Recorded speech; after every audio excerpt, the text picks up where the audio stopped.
You have to be kidding me. That is impossible. That is absolutely impossible what he just did. That may be the greatest catch I've ever seen in my life. Stopped by Iguodala to Curry, back to Iguodala to the rim. Oh, great block.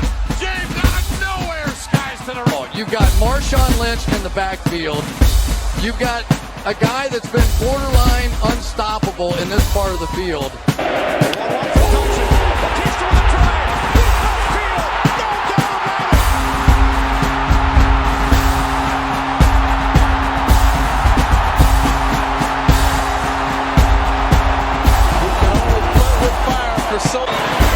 Steps into it, pass is caught!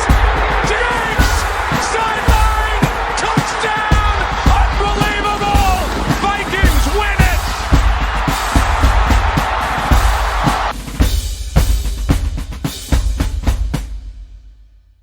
Colin, this one's for you, bud.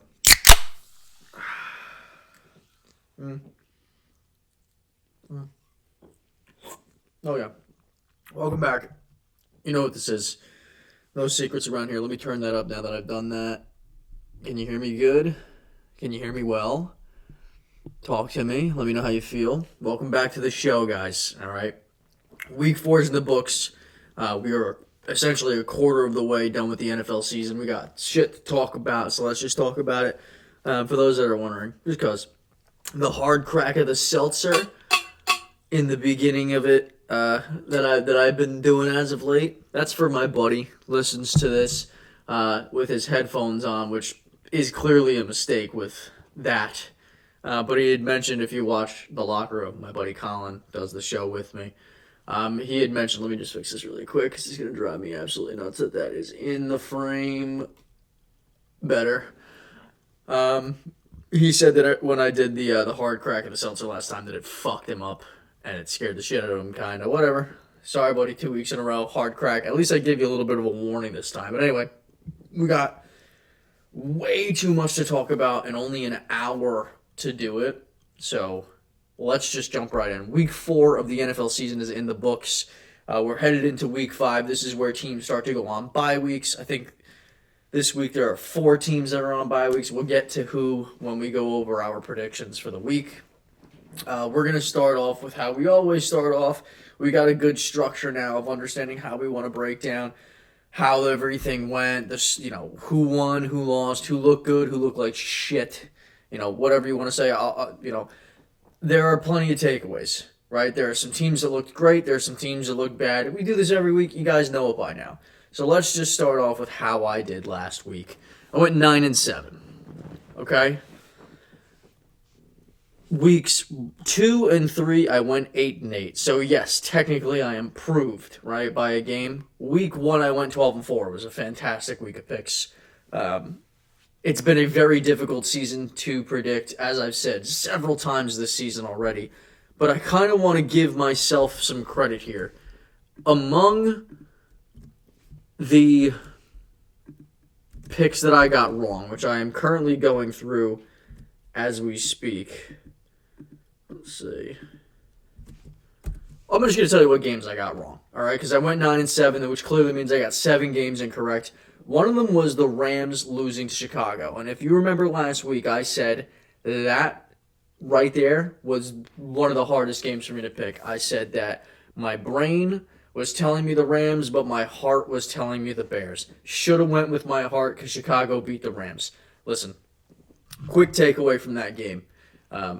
On my list of big takeaways for the week, and it's going to be something that I probably talk about on a week-to-week basis because it is big and it is important. Caleb Williams, man, he's improving. No matter what you want to say, does he look phenomenal? Not yet. Does he show you signs of great quarterback play, glimpses of potential greatness? He is. He's absolutely showing that. He has improved every single week thus far, which is what you want to see. Finally, the Bears were able to get some sort of an offensive run game going as we saw DeAndre Swift put together a decent game when he was basically being threatened to get benched for guys like Roschon Johnson and whomever else. But Chicago, while they didn't look outstanding in this game, they did beat a Rams team that had an impressive win last week, and again, they're riddled with injuries, and I don't want to put too much stock into that. But Chicago defensively still looks phenomenal. Offensively, they're starting to look like they're putting it together slowly, but they definitely need to find that identity still because the run game, it's inconsistent. You've only had one good game offensively, really, and I don't even know if you would call this a great game offensively because it wasn't a great game, but it was solid. And Caleb Williams, without a doubt, fourth game in the league, and he has made improvements in each and every game. Now, listen, I understand that that's not saying a whole hell of a lot because he started the season with a really rough start against fucking shitty nuts in my face. Pause. Tennessee started off with a really rough game. He threw less than 100 yards. Week 2 was another rough game, but he improved against the Texans. Obviously, week 3, he comes in, throws his first touchdown, and then this week he plays relatively well again. He improved upon last week as well. That's something to take away. So I give myself a little bit of credit because I did say that my heart was telling me Chicago. That was one of those games that was hard to predict.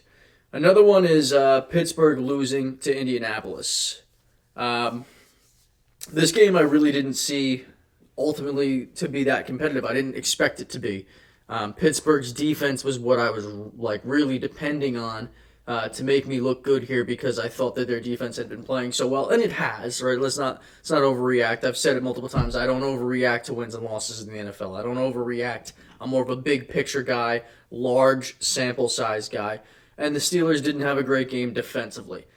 They gave up, obviously, more than they needed to win the game. One takeaway that I have from this game outside of the defense not playing as well is Justin Fields. You really would think that this was a low-scoring game with the Steelers, barely edging it out. But Justin Fields looks pretty damn good. Listen, he's been written off by several people. I mean, I can't even count how many people I know personally that don't think Justin Fields is the guy. I think Justin Fields is the guy in Pittsburgh, and I don't think that we should really do too much. He basically carried that offense on his back last week, and he deserves credit for even keeping it close because it was because of Justin Fields that the game was even close in the first place. But obviously I got that game wrong. The next game, and this one is full-blown a mulligan. You got to give me a mulligan for this one. I understand that obviously I got it wrong, counts towards the record. The Jets losing to Denver. Greg Zuerlein is like 6,000 years old, right? Greg Zuerlein's been in the league since fucking Bart Starr. Greg Zuerlein's been in the league since the fucking Browns won an NFL championship. I mean, this motherfucker is older than dirt. And he's still kicking in this league. They called him Greg the Leg for a long period of his time in the NFL. And he shanks what should have been a relatively routine field goal to win the game for the Jets. That would have made me at least 10-6. And listen, there's a couple of games, like I said, that really I should be giving myself a little bit of credit for, even though I ultimately predicted them wrong. This is one of those games, there's no fucking reason why he should have missed that field goal. No excuses, because the Jets' offense looked terrible. Yet again, I mean, listen, the Jets, I think we can all agree, are going to be a roller coaster, and they are. Offensively, defensively, you never know who's going to show up. Is it the offense that's going to show up? Is it the defense that's going to show up? Does it depend on the matchup? And it does depend on the matchup. I can see a situation where the Jets are like a 9-win team that barely misses the playoffs in a competitive AFC because, yeah, it's early in the season. They're still trying to put things together, still trying to figure it out, but they're so inconsistent. Rodgers is going to have to take some of the blame, but clearly there are guys on that offense that haven't gotten it down yet. They don't understand where they're supposed to be. There's so many ups and downs with the Jets and inconsistencies. They're just so undisciplined, and honestly, the more I think about it, the more I'm kind of convincing myself that it's coaching. And I've never been a Robert Saleh guy. I've never, ever been a Robert Saleh guy. I never thought he was going to be horrible.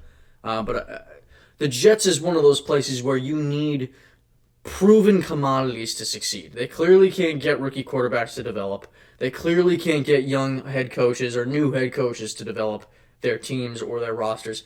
This is not a place where you could start fresh. You need proven commodities in New York to work out, and Robert Saleh previously has never really proven a whole hell of a lot in the NFL as far as I'm concerned, especially not as a head coach. This is his first endeavor as a head coach, to my understanding, and it's not been impressive. I'm not going to overreact because I do think the Jets are going to be a competitive team throughout the year, but they should have won this game. The problem is whether they won or not, it would have been ugly, and that's what it was. But I got to give myself a mulligan for that one because they set up to win that game. They did. Another loss was Washington at Arizona. I hate saying it, but this was another one of those games where I was like, this is going to be a 50-50 game. It wasn't a 50-50 game. Washington balled out.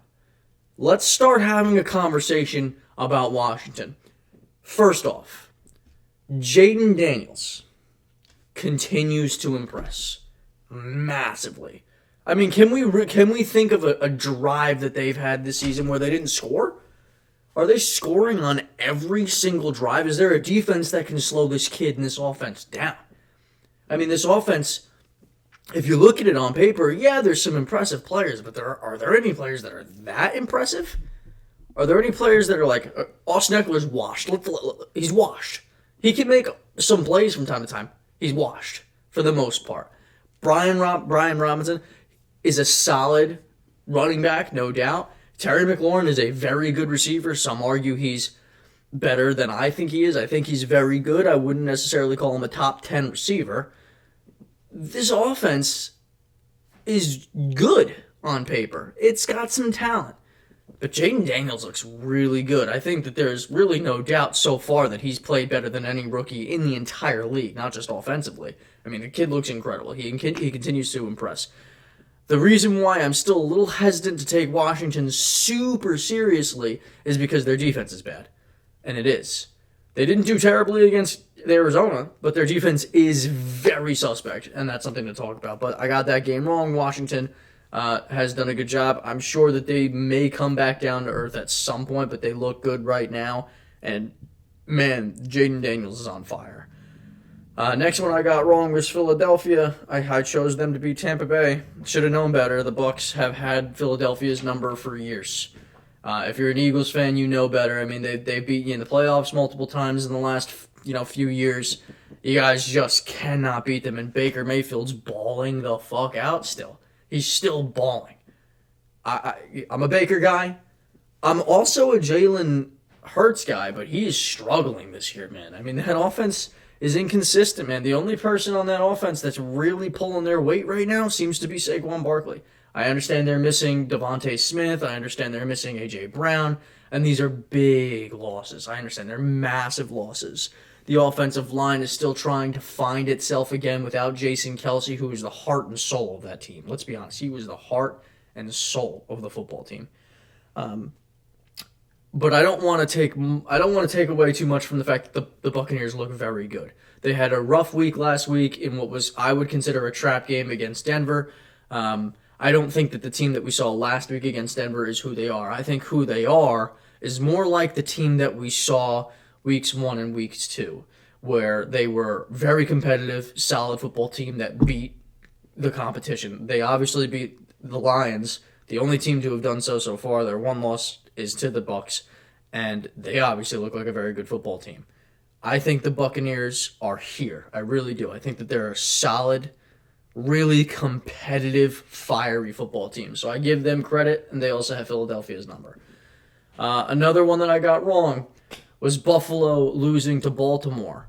I picked Baltimore to lose that game. I picked Buffalo to win. Clearly that wasn't the case. Baltimore came out, and just from the get-go, they had a second gear that they were tapped into and they were ready to play. They were not taking Buffalo lightly. They had their foot on the gas all game long, and it just seemed like the Bills did not anticipate the start that the Ravens had, and after that point, they didn't have a formula to figure out how to get back into the game, and they never did. A dominating win, a very, very impressive win by the Ravens, and that win to me is the reason why I was saying last week, like, the Ravens only played one bad game, and it was against the Raiders. Otherwise, they've played very good football. They were competitive and came within a half an inch of at least tying the game in Kansas City with a chance to win. And then they beat the Cowboys pretty handedly despite the score. I mean, they gave up at the end, they gave up points that made it closer than it should have been. And then this week they dominate the Bills. The only bad game that Baltimore has played was against the Raiders. That being said, the only bad game that Buffalo has played has been against Baltimore. So I think those two teams are neck and neck, man. I think that those two teams are definitely the most competitive two teams as a threat to the Chiefs, with the Texans in there as well, but we're going to get to the Texans, obviously, at some point in this video. Obviously, I got that one wrong. The last game that I got wrong was the game that I said not a single fucking person cares about, unless you're a Titans fan or a Dolphins fan. Did anybody watch that game? Like, even when even when Seattle and Detroit came on, even when that game wasn't on yet, and this game was on earlier, did anybody even fucking turn it on? I know I didn't. I didn't give a shit that this game was on. I love football. I didn't give a shit that this game was on. No Tua, I don't give a fuck. There's no good quarterback play there. I don't give a shit. And the Dolphins lost. I was a game where I was like, whatever. So I don't give a fuck about getting that game wrong. I hope you guys don't hold it against me, but at the end of the day, the record is the record, the standings are the standings, and that's how it goes. So 9-7 this week, a mild improvement.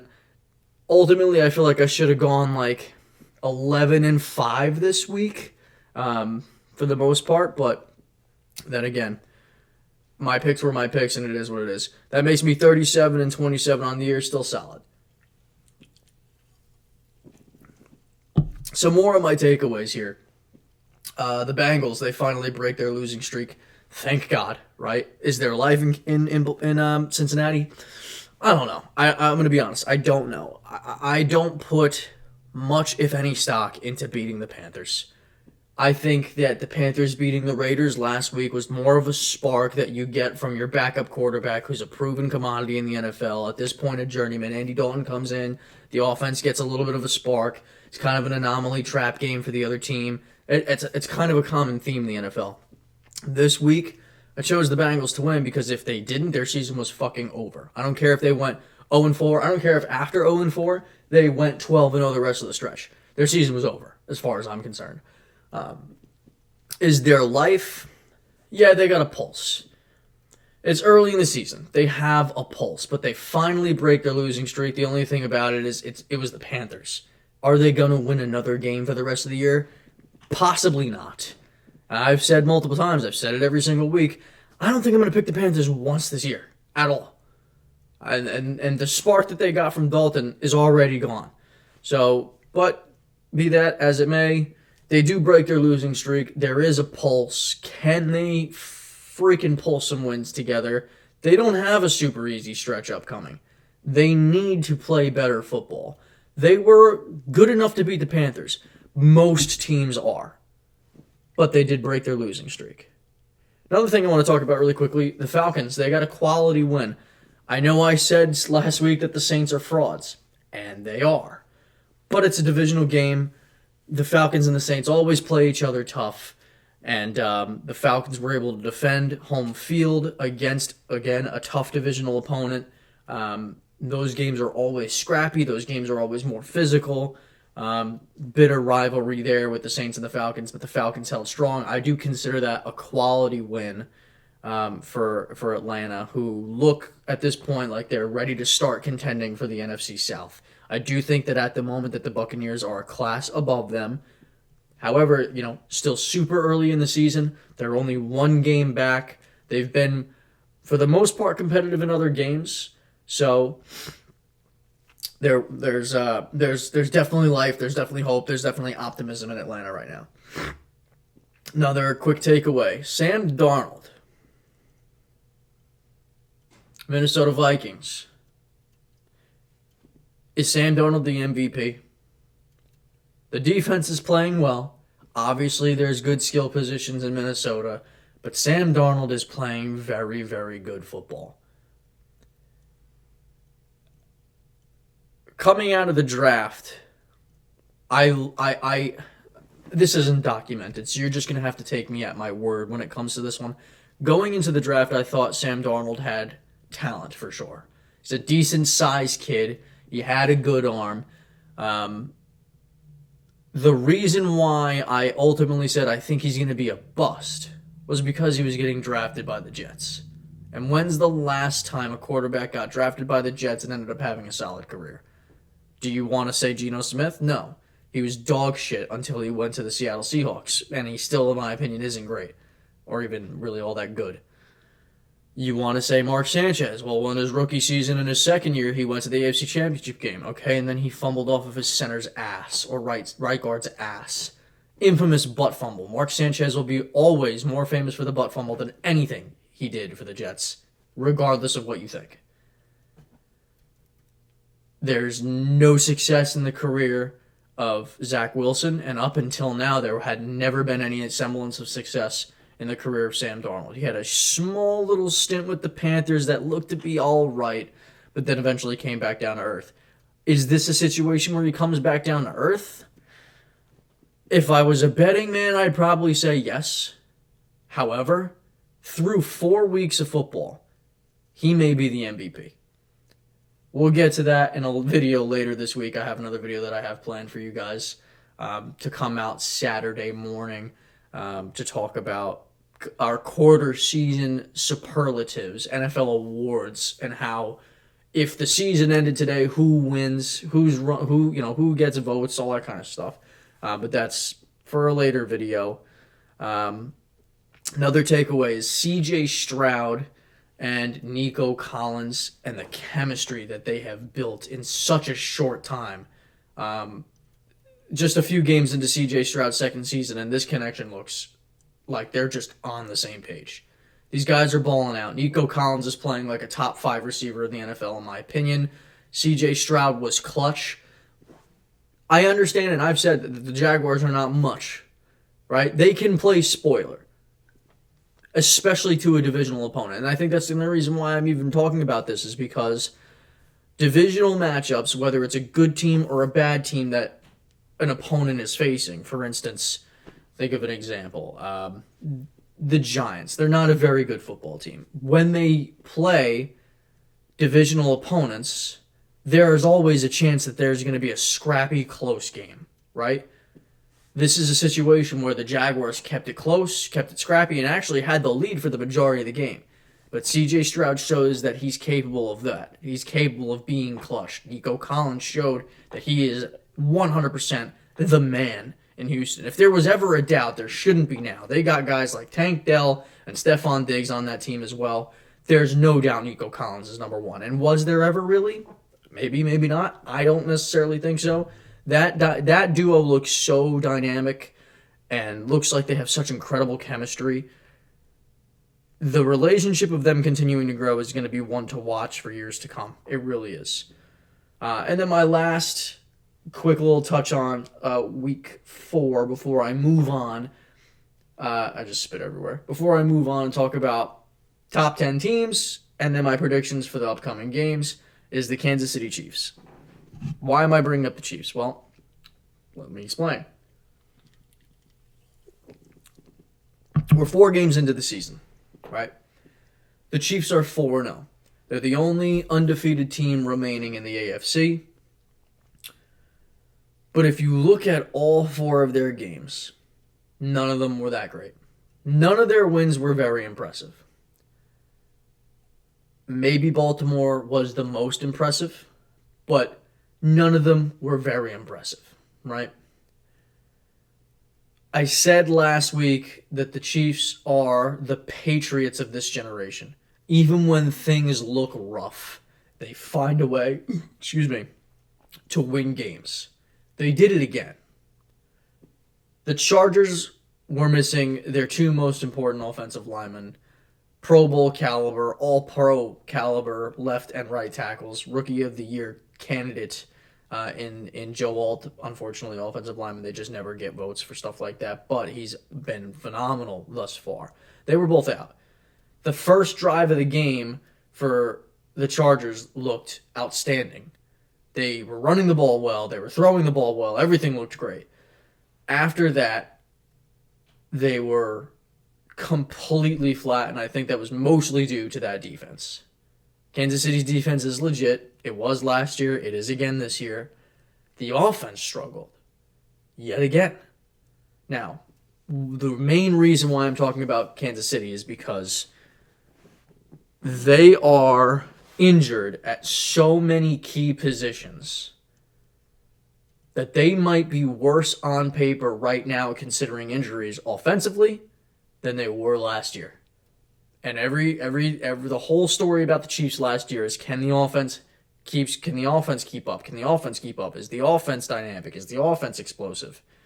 Rashee Rice is possibly out for the rest of the year. Now, they haven't, at the time of recording, they haven't made a determination as to whether or not he tore his ACL. I'm sure Patrick Mahomes is very upset that he's the reason for it with the way he hit his knee. Do I think he's going to be out for the season? Yeah, I'm leaning towards that.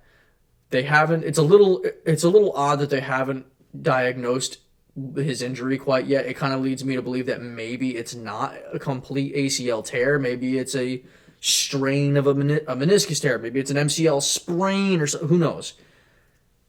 I do think that I'm leaning towards this just being an inevitable torn ACL type of situation where he's out for the rest of the season. Marquise Brown still hasn't yet to play. Isaiah Pacheco is gone. Xavier Worthy needs to step up, and he had a great play in this game, obviously. He had a deep ball touchdown. It's the most explosive play that the Chiefs have had all year so far. Xavier Worthy absolutely needs to step up. Travis Kelce, who has not played like Travis Kelce really much this year, if at all, needs to step up. Their running back core is weak. Their wide receiving core right now looks weak. If the offensive line stays healthy, Mahomes stays healthy, Travis Kelce at the minimum stays healthy to at least he's on the field, then it's still a situation where the Chiefs are bound to win games, regardless. If they proved that all year last year with what they had. Chiefs, the injuries in Kansas City make it to where this year is so up in the air as far as who's going to win it all. It's going to be a very interesting year. All right, that's enough of the recap. I mean, I've gone a half hour almost of that, and I still have plenty more to talk about. Including the top 10 teams, and we'll just jump right into it. I'm not going to do honorable mentions this week. I'm just going to give you my straight-up top 10 teams after Week 4, heading into Week 5. And as I've done this, I've gotten more and more slack for where I put certain teams. And here's what I have to say about that. The way that I've decided to rank these teams is very complex, okay? This is not the standings. This is not who's played the best so far. This is not wins and losses. This is not who's better now, who's better later, who was better before. This is all of that. This is who's got a better roster. This is who's got the better quarterback. This is how good have they been lately. This is how good do I think they will be? How good have they been? This is everything. This is very subjective. I believe that the order that I put is the right order. You may believe that the Panthers are the best team in football. You'd be a fucking jackass, but that could be your belief. I think this is hard to argue if we sit down, we go team by team. Yeah, we might be able to flip-flop a couple of teams, but I feel strongly about my order each week, and it's going to continue to change as it does. Let's get into it. Here's my top 10 teams of the week. We're going to start with number 10. I'm going to give them their flowers now while they have the ability to receive them. The Washington Commanders. I don't like to jump the gun, but they are 3-1. Their only losses to the Buccaneers, whom I believe are a very impressive team. And since that game, their offense has looked unstoppably good. Jaden Daniels is balling out. He's had one of the most impressive starts to a season a rookie quarterback has ever had. That's saying something. I mean, look, we had C.J. Stroud last year. A couple years ago, we had Justin Herbert. Even Baker Mayfield recently had an amazing rookie year. He looks outstanding so far. And I think right now he is far and beyond the favorite for Rookie of the Year.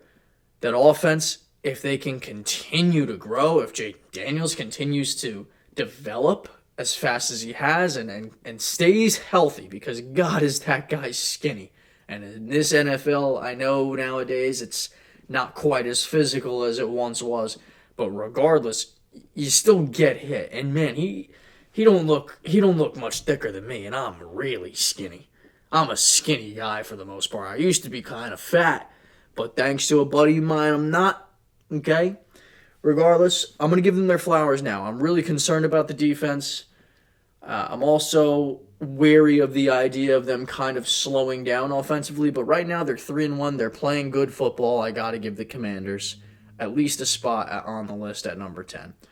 Number 9, I'm going to go with the Steelers. I had them at 8 last week. I have them bumped down after a loss to Indianapolis this week, and mostly because, yes, they lost that game, but for the most part, they played.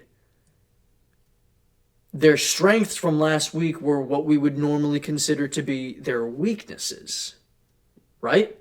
And their weaknesses were what we normally would consider their strengths. And what I mean by that is the Pittsburgh Steelers are known for being defensively very strong, and they weren't last week. They had a rough week on defense.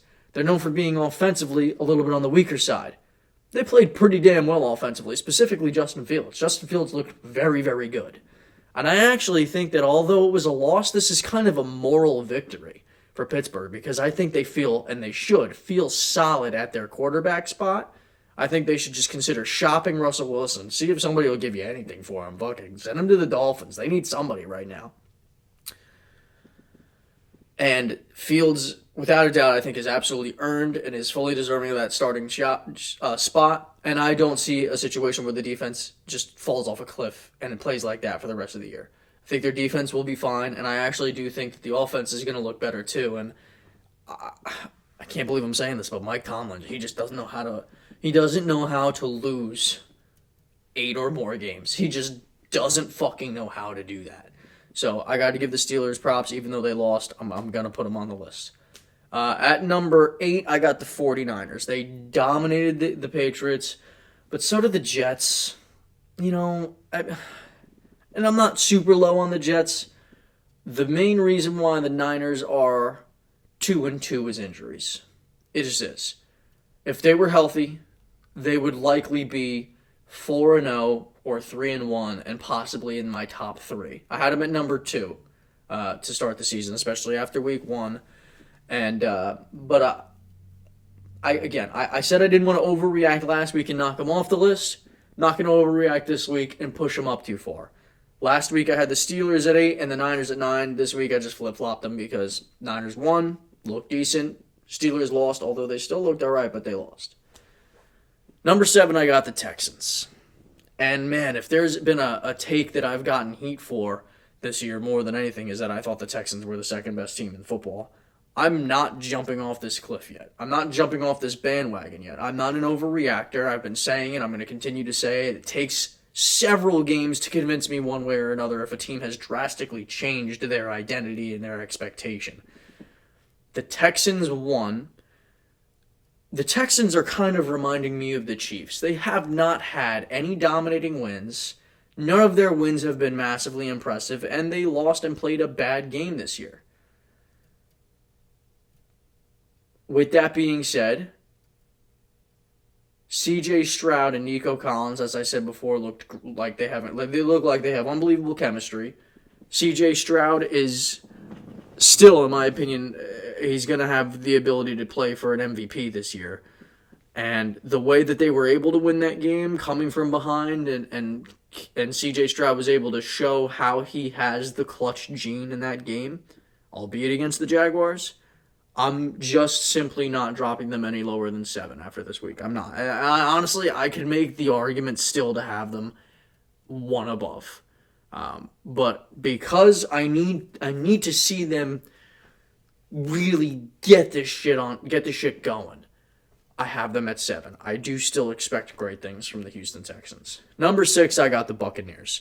What they did to Philadelphia, no matter what you say, is impressive. Yes, Philadelphia's got injuries. A lot of teams in the NFL have injuries, guys. The Chiefs, riddled with injuries. The Niners, riddled with injuries. The Eagles, riddled with injuries. But right now, for the most part, the Buccaneers are healthy. They're playing really damn good football. They've had one bad game. And listen, if you're not named the Vikings, every team this year has played a bad game. If you're not named the Vikings, which is crazy. Buccaneers, I got at 6. I still think that right now they'd be my favorite to win that division. We'll see. Baker Mayfield is playing at a damn near MVP level as well. He's got good chemistry with guys like Mike Evans and Chris Godwin. The run game looked solid last week. I understand I'm low on the Eagles defense as well, but regardless, the Bucs at number 6, I feel good about that. Number 5, and I think this order, maybe you can argue from this point forward, but the teams that are in the top 5 should be in your top 5. Whether you have the team that I have at 5 at 1 or vice versa, how you order these 5 teams is up to you.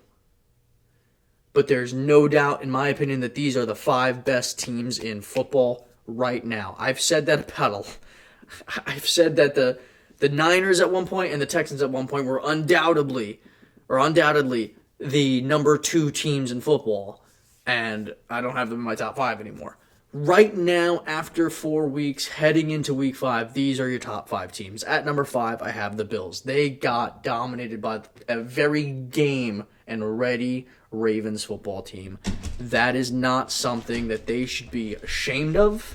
It's not like they got walked by a horrible team. They got walked by a great team. They did. I'm going to say it again. They might be 2-2, but the Ravens guys have only played one bad football game, and they just dominated the team that most people thought, I wouldn't say most, but a lot of people thought might have been the best team in the league, and dominated them. Ran the ball all over the place. Derrick Henry's playing like an Offensive Player of the Year candidate. Lamar Jackson was balling out. They were clicking on all cylinders. Since I'm talking about the Ravens simultaneously the Bills, I'll say that the Ravens I have at number 4. Because they beat the Bills head-to-head early in the season. They're only 1 game back. They look more impressive to me at this moment after that game. Bills at 5, Ravens at 4. At number 3. What am I? I've said it multiple times. I am many things, but I am not a what. I am not an overreactor. At this point, it's not an overreaction. I have had this team... I think in week 1 I didn't even have them on the top 10. Then they entered the top 10 and they've slowly crept their way up. But at this point you cannot deny, until proven otherwise, that the Minnesota Vikings are a top 3 team in the NFL. At the moment, Sam Darnold is playing like the MVP. Not an MVP candidate. The MVP. Justin Jefferson is playing like an Offensive Player of the Year candidate. The defense is blowing everyone away. I mean, like, as far as expectation, I think they lead the NFL in sacks. They lead the NFL in pressures, quarterback hits. They look so much better than anyone anticipated. That side of the ball, I feel like a lot of people thought was going to be very weak. They look phenomenal. Listen, Jordan Love came in that game. He came back. He fought. The Packers are another team that I think are going to look really good moving forward. But the Vikings win that game in Lambeau. No matter what, that's hard to do. They're 4-0. They're the only undefeated team remaining in the NFC. You got to give them the respect. A lot of people I see have them at 2. I don't have them at 2. I have the divisional rival Lions at number 2. Let's talk about the number 2 spot really quick if we shall. We can. Week 1. After week 1, I had the 49ers ranked number 2. They ended up losing the following week. Bumped them down. After week 2, I had the Houston Texans as the number 2 team in football. The following week they lost, bumped them down. After week 3, I had the Buffalo Bills at the number 2 spot, and they lost the following week. I bumped them down. Is there a curse at my number 2 spot? Like, is that what we're learning? Is my number 2 spot cursed? I guess we'll see. I have Detroit this week. The Detroit Lions, I said at the beginning of the year, were my pick to represent the NFC. I feel pretty strongly about that right now. They're 3-1. They lost to the Buccaneers. That's not a bad loss. They didn't play great, obviously. They've had games where they haven't looked like the most complete team in football either. Nobody really has, except for Minnesota. I'm just not going to put Minnesota at 1 yet. Not yet. They're 3. That's high. The Lions, I feel solid about calling them my NFC Super Bowl pick. Jared Goff had a perfect game last week against a solid Seahawks team. It's really hard for me right now to knock them down. Who do they play next week? Really quickly, I just gotta take a look because every time I've picked a team and ranked them, they're on a bye week. So the curse will technically be broken. The Lions are on a bye week. That will technically break the curse of number 2 spot, where every time I've had a team at number 2, they've lost. So at least I'm avoiding that problem. Lions at 2. I like them a lot. I think they're going to continue to improve. I still feel, and I feel solid about them as my pick for the NFC. Number 1. Until proven otherwise, man. They're the only team that hasn't moved at all. Kansas City Chiefs. I've said it multiple times in this video. I have a habit of repeating myself, but I think it's also important to repeat yourself when making a specific point. The Chiefs have not looked great in any game. They are riddled with injuries. But what do? Better than anybody in the NFL? Win. Listen, let me explain something. These injuries are concerning. These injuries are a setback. There's no doubt. You got the best coach in football right now. You got the best quarterback in football right now. And even though he's not playing like it, you do have the best tight end in football right now. You got one of the best defensive linemen in football. The main components to your success are Andy Reid, Patrick Mahomes, Travis Kelce, and Chris Jones. Knock on wood. If those guys are available on Sunday, this team is going to continue to win football games. That's just what they do. They are the New England Patriots of this generation. They are a dynasty. They are the team that, even though there's clear struggle, even though there's injuries riddled all over the roster, especially offensively at the skill positions, they will remain my favorite to win the NFL, the whole thing, to win the Super Bowl this year, until proven otherwise. And I feel solidly about it still. They just don't know how to lose football games, man. They know how to win games. I'm not saying they're going to be undefeated. I don't think they're going to be undefeated. I think without a doubt they're going to have games where they aren't able to come back from a deficit. But at the moment, they're still undefeated. They're finding ways to win all different types of games. Chiefs at number 1. I'm waiting and hoping for somebody to dethrone them. I really am. And listen, it might take a few weeks, but I'm sure at some point that I'll have a team ranked above them. But I just can't do it yet. All right, so that's my top 10 teams. I'm going to try to get this done within the next 20 minutes. We're going to predict Week 5 now, go over our games.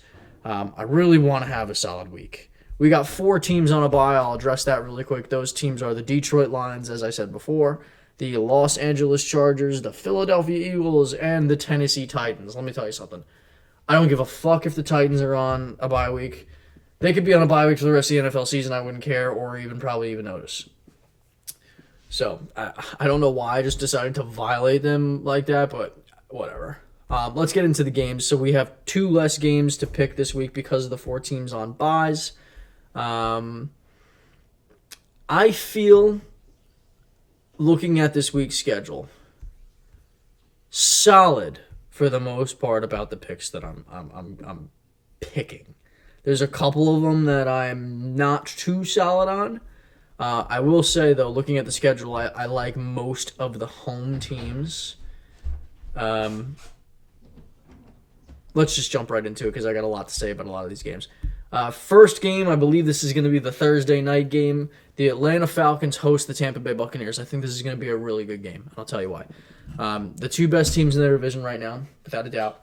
I think it's going to come down to these two teams at the end of the year to see who's going to pull it out, who's going to win that division. Right now, I think the Buccaneers are the better team.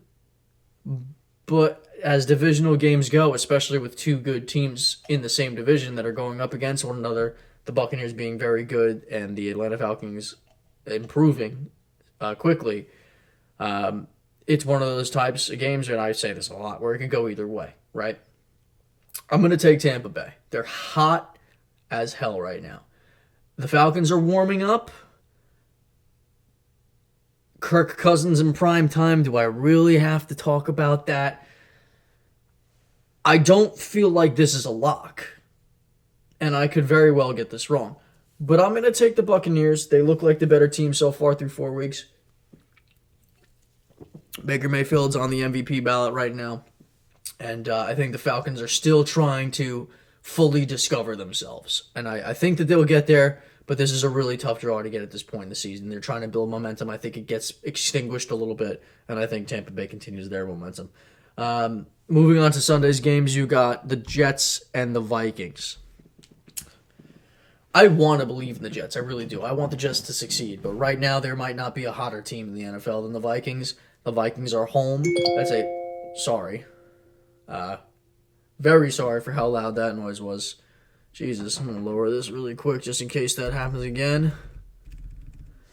See how loud that was on the thing. Oh, wow. What an audio spike. Sorry very much, Colin.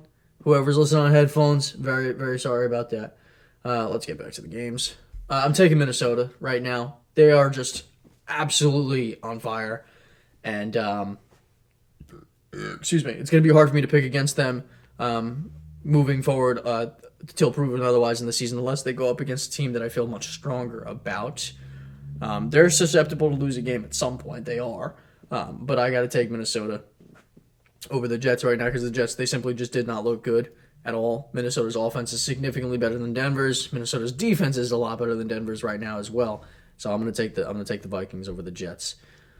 Bears at Panthers. I'm not saying that this is a difficult game to pick.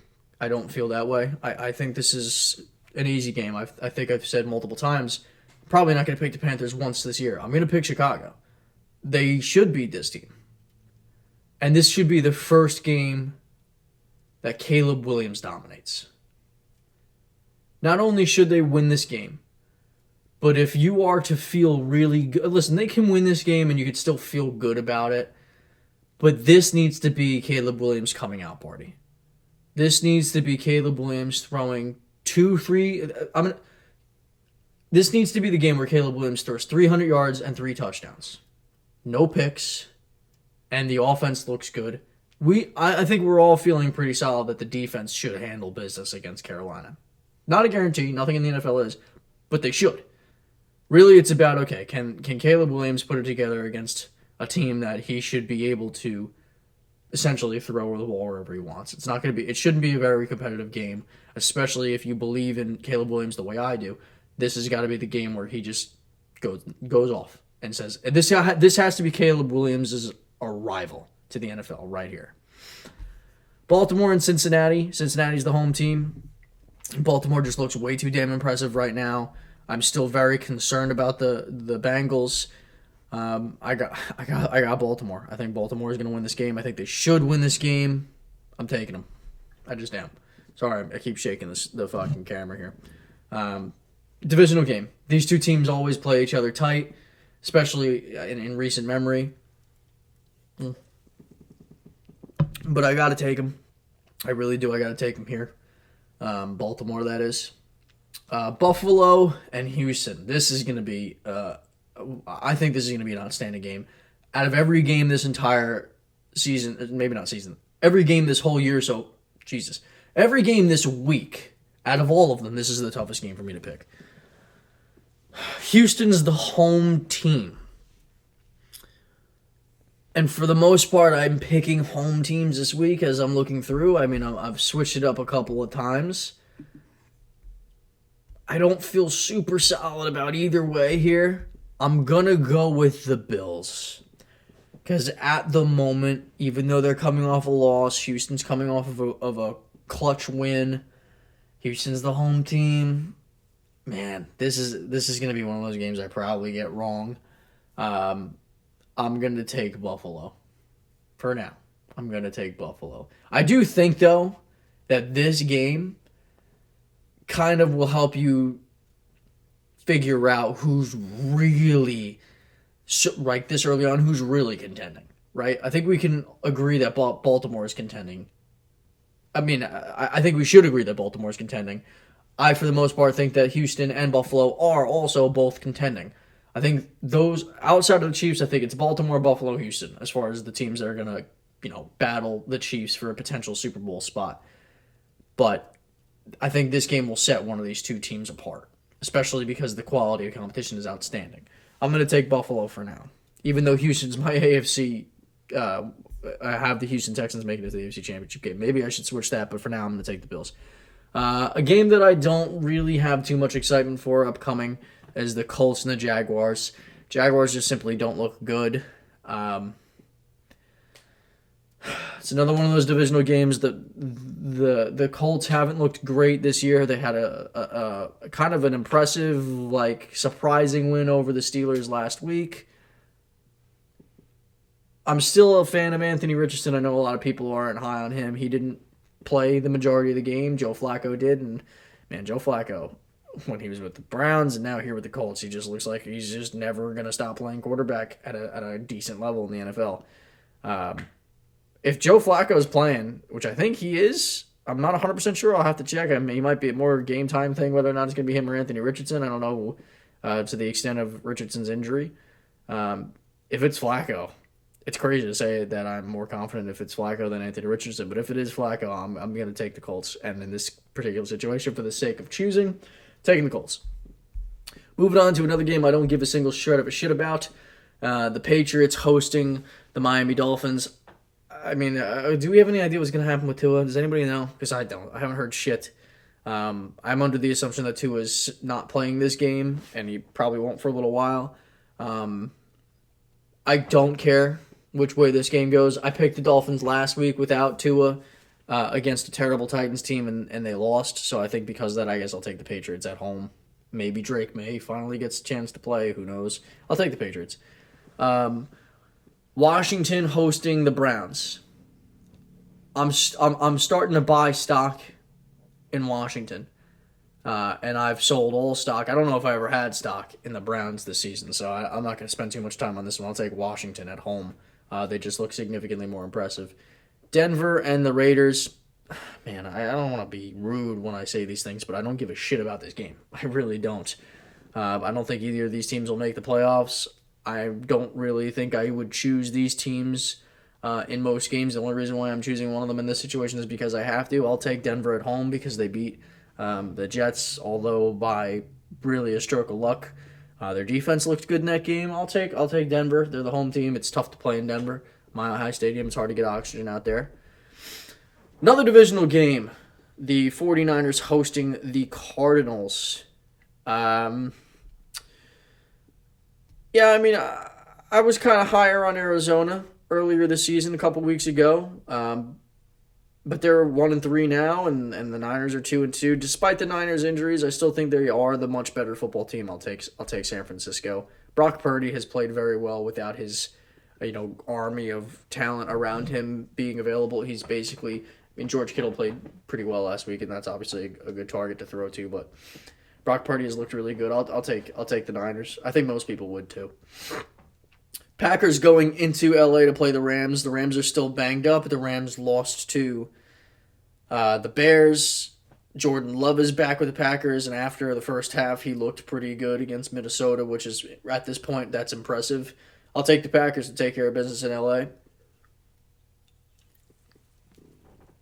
I think at this point, it's safe to say I was probably wrong about the Rams making the playoffs, but put an asterisk there because, one, it's early, and two, the Rams have a ridiculous amount of injuries, which you could say about a lot of teams. Giants going into Seattle. Fucking A.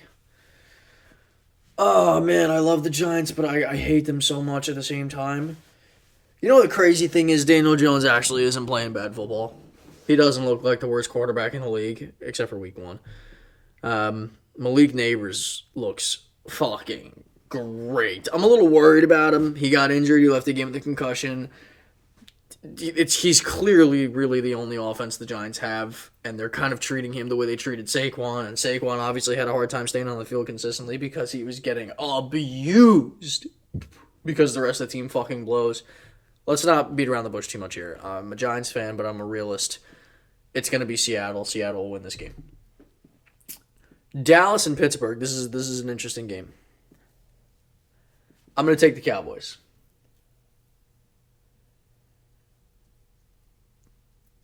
I understand that Micah Parsons isn't playing, most likely. I don't know the extent of his injury either. I also understand that Dallas doesn't really have much of a running game to speak of whatsoever. This is going to be one of those games that I get wrong because I choose the team that I shouldn't choose. Pittsburgh's the home team. If I'm not mistaken, I think Dallas is actually still a 1-point favorite in this game. I know that the spread is like 1 point. I think it's Dallas, but maybe because Pittsburgh's home, they're giving them they're saying that Pittsburgh might be the favorite. Be that as it may, if I had a gun to my head right now, I'd probably pick the Cowboys for Sunday Night Football. That's actually not a bad Sunday Night Football slot. Both teams, I think that's a relatively even matchup at the moment. But going into the season, I was much higher on Dallas than I was Pittsburgh. In this particular situation where I feel like it's kind of a pick-em, I'll go off of that. So I'll take Dallas.